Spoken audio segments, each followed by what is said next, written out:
नमस्कार आपण मानक आम चैनल को स्वागत। आज वीडियो रे आमे आलोचना करिबा भारतीय शिक्षा विकास संस्थान अरुण श्रेणीर विज्ञान अनुभव और इंद्रिय विकास भाग 1 आमे आम परिवेश बहिर दुईटी चैप्टर आलोचना करिबा। तेबे चलंतु सूचीपत्र को जिबा। ये होछि हमर सूचीपत्र। आज आमे आलोचना करिबा आम आकाश जानवाहन এই দুইটি টপিক আলোচনা করিবা। তেবে চলন্তু আলোচনা করিবা আম আকাশ টপিকটি। দেখন্তু বহিরে কোন দিয়া ହେଇଛି সূর্য। তো যেহেতু আমার পূর্ব ভিডিওরে মু কহিଥିଲି যে ভারতীয় শিক্ষা বিকাশ সংস্থান অরুণ শ্রেণীর 3 ବର୍ଷ ମାନେ বয়সর কুনি কুনি ভাই ভଉଣୀ মানে এডমিশন নেইথাନ୍ତି তাহলে मौखिक आकार तांकर परीक्षा होता है, लिखित परीक्षा होई न थाए।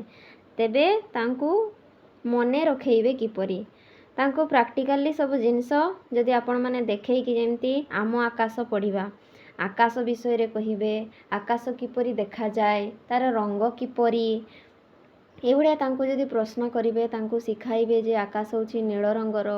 आकाश रे आमे दिन बेले कोन देखि थाओ सूर्य सकाळ रे बाहरी थाए। एबे तांको जदि प्रैक्टिकली किछि राति समय रे आमे तारा देखि थाओ आकाश रे जह्न देखि थाओ एबे जदि आपण माने प्रैक्टिकली तांको देखै कि पढेइबे ताहले से माने सुनी कि मने रखिबे आ देखि कि मने रखि देबे। तेबे चलंतु बहि रे कोन दिया हिछि आमे देखिबा। आकाशर रंग किपरि आकाशर रंग किपरि नील। सूर्य देखिबाकू किपरि सूर्य देखिबाकू गोल आ अग्निपिंड परी हना नहीं शिशु को सिखाइबे। सूर्य आकाश रे केते बेले देखा जाए दिन बेले देखा जाए। सूर्य केते बेले उदय हुअंती सकाळे उदय हुअंती। सूर्य केते बेले अस्त हुअंती संध्या समय रे अस्त हुअंती। सूर्य केउ दिगरे उदय हुअंती पूर्व दिगरे उदय हुअंती। सूर्य केउ दिगरे अस्त हुअंती पश्चिम दिगरे। ए भली भाबरे आपण माने शिशु को सिखाइबे जे पूर्व दिगरे उदय हुए आमर सूर्य आउ अस्त होई थाए पश्चिम दिगरे। संध्या समय रे अस्त होई थाए उदय सकाळ समय रे सूर्य होई थाए। सूर्यटी देखिबाकू गोल आ अग्निपिंड परी सूर्य दिन बेले आकाश रे देखा जाए ए भलिया तांको सिखाइबे। एबे देखिबा चंद्र। चंद्र देखिबाकू किपरि गोल आपण ए फोटो चित्र मध्ये तांको देखै परिबे एवं राति रे मध्ये देखै परिबे। चंद्र केते बेले आकाश रे देखा जाए चंद्र राति रे आकाश रे देखा जाए। चंद्रर अन्य नाम कौन जह्न आउ शशि जह्न मध्य कहि थाओ आमे। चंद्रर किरण किपरि लागे चंद्रर किरण शीतल लागि थाए राति रे। चंद्र को आउ कौन कुहा जाए जह्न मामू जेते बेले छोट छुआ माने कांदंती तांको आमे जह्न मामू देखैकी भुलेई थाओ। खाद्य न खाइले आमे जह्न मामू को देखैकी खुई थाओ। ठीक से भलिया तांको सिखाइबे जे जह्न होउछि आमको शीतल किरण देई थाए। जह्न राति रे बाहरी थाए जह्न को आमे मामू बोली मध्य कहि थाओ। ए भलिया तांको सिखाइबे शिशु को। तारा तारा काहाकू कहंती आकाश रे मिंजी मिंजी आलोक दौथिबा पिंड। राति समय रे तारा माने सब मिंजी मिंजी होथंती सेगुडा को आमे तारा कहिबा। तारा केते बेले आकाश रे देखा जाए राति रे देखा जाए दिन बेले देखा जाए कि ना राति रे देखि थाओ आमे तारा।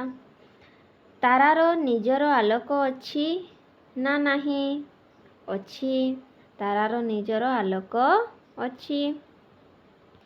उत्तर दिगरे उज्जवल तारार नाम कौन उत्तर दिगरे उज्जवल तारार नाम कौन ध्रुव तारा बोली आमे कहि थाओ। ତାରାଗୁଡ଼ିକ ଆକାଶରେ କିପରି ଦେଖାଯାନ୍ତି? ତାରାଗୁଡ଼ିକ ଆକାଶରେ କିପରି ଦେଖାଯାଇଥାନ୍ତି? କେମିତି ଦେଖାଯାନ୍ତି? ମିଞ୍ଜି ମିଞ୍ଜି। এইଭଳିଆ ଆପଣମାନେ ଏଇ ଚାପ୍ଟରଟି ଭଲ ଭାବେ ଶିଖାଇବେ। ଏବେ ଦେଖିବା ଆମେ ନେକ୍ସଟ ଚାପ୍ଟର ଯାନବାହନ। ଯାନବାହନ କହିଲେ କ'ଣ ପ୍ରଥମେ ଶିଶୁଙ୍କୁ ଶିଖାଇବେ ଯେ ବସ୍, ଏଥିରେ ଆମେ ଗୋଟିଏ ସ୍ଥାନରୁ ଅନ୍ୟ ସ୍ଥାନକୁ ଯାଇପାରିଥାଉ।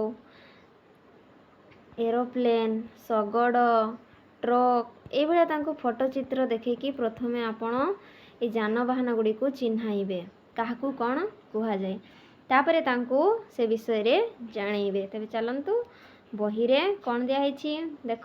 ଯାନ କାହାକୁ କୁହାଯାଏ? ଯେଉଁଥିରେ ବସି ଗୋଟିଏ ସ୍ଥାନରୁ ଅନ୍ୟ ସ୍ଥାନକୁ ଯାଆନ୍ତି ତାକୁ ଆମେ ଯାନ କହିବା। ଗୋଟିଏ ସ୍ଥାନରୁ ଅନ୍ୟ ସ୍ଥାନକୁ ଯାଇଥାଉ କେଉଁଥିରେ?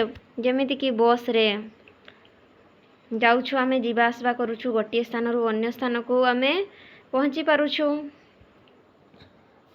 ଶଗଡ଼ରେ କେତୋଟି ଚକ? 2ଟି। ସାଇକେଲରେ କେତୋଟି ଚକ? ତାଙ୍କୁ ସାଇକେଲ ଦେଖେଇକି ପଚାରି ପାରିବେ ଯେ ଏଥିରେ କେତୋଟି ଚକ ଅଛି? 2ଟି। ସେଭଳିଆ ରିକ୍ସାର କେତୋଟି ଚକ? 3ଟି। କାରର କେତୋଟି ଚକ? 4ଟି। କେଉଁ ଯାନ ଆକାଶରେ ଯାଏ? ଆକାଶରେ କେଉଁ ଯାନ ଯାଇଥାଏ? ଉଡ଼ାଜାହାଜ, ହେଲିକପ୍ଟର, ଏଗୁଡ଼ା ହେଉଛି ଆକାଶରେ ଆମେ ଦେଖିଥାଉ। ଆକାଶରେ ଯିବା ଆସିବା ଉଡ଼ିକି କରିଥାଏ, ହଁ ନା ନାହିଁ? କେଉଁ ଯାନ ଲୁହା ଧାରଣରେ ଯାଏ? କେଉଁ ଯାନ ଲୁହା ଧାରଣରେ ଯାଏ? ଲୁହା ସାଇଡ଼ରେ ଥିବ ଆଉ ଉପରେ ଯାଇଥାଏ, ସିଏ ହେଉଛି ରେଳଗାଡ଼ି। ଗଣେଶଙ୍କ ବାହନ କିଏ? ମୂଷା। ସରସ୍ୱତୀଙ୍କ ବାହନ କିଏ? ହଂସ। ଗଣେଶଙ୍କ ବାହନ ମୂଷା, ସେ ମୂଷା ପିଠିରେ ବସିକି ସେ ଏପଟ ସେପଟ ବୁଲୁଥିଲେ। ସରସ୍ୱତୀଙ୍କ ବାହନ କିଏ? ହଂସ। ଧନ୍ୟବାଦ। ଆପଣମାନଙ୍କୁ ଆଶା କରୁଛି ଯେ এই ଭିଡ଼ିଓଟି ବହୁତ ଭଲ ଲାଗିଥିବ। ଯଦି ଭିଡ଼ିଓଟି ଭଲ ଲାଗିଥିବ ଲାଇକ୍, ସେୟାର, ସବସ୍କ୍ରାଇବ୍ କରିବାକୁ ଭୁଲିବେ ନାହିଁ।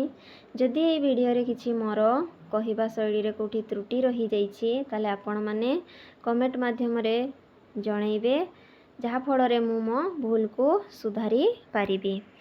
ଧନ୍ୟବାଦ। ଜୟ ଜଗନ୍ନାଥ।